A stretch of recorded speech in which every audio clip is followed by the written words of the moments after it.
Đó. Rồi thế đó mà. Tay phía mạch má đây mà.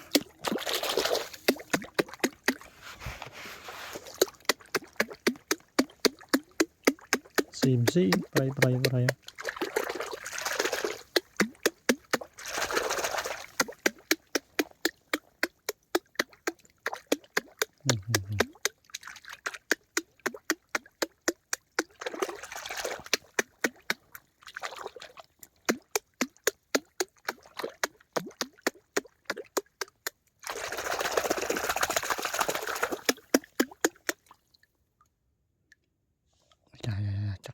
Chắc rồi. Tôi snap anh em không? Miếng tinh cứ để chọc lạnh à? Lấy viên con khăn.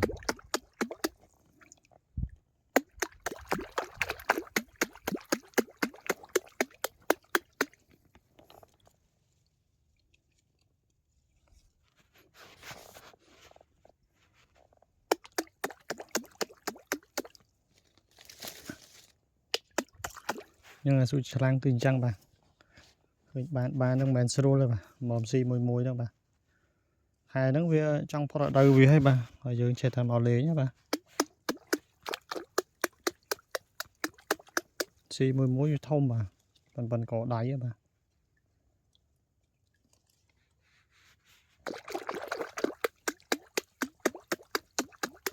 Mà tôi xin hai thằng ốc này bà.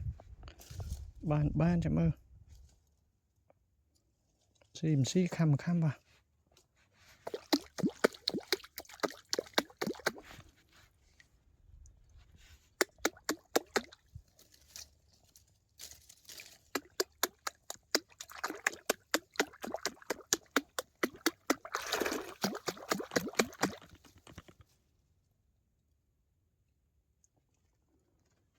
Ngập chếp à.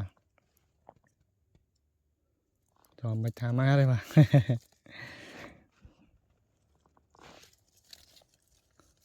Ok.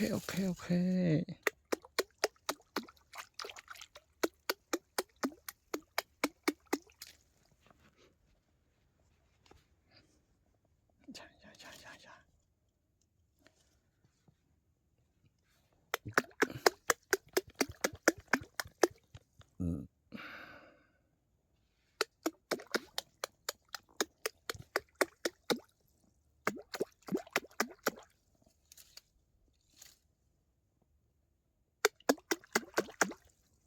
Tôm.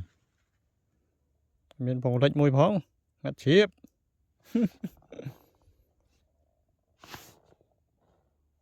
Cái bong sân anh phê bà ở đây. Ta bong ở.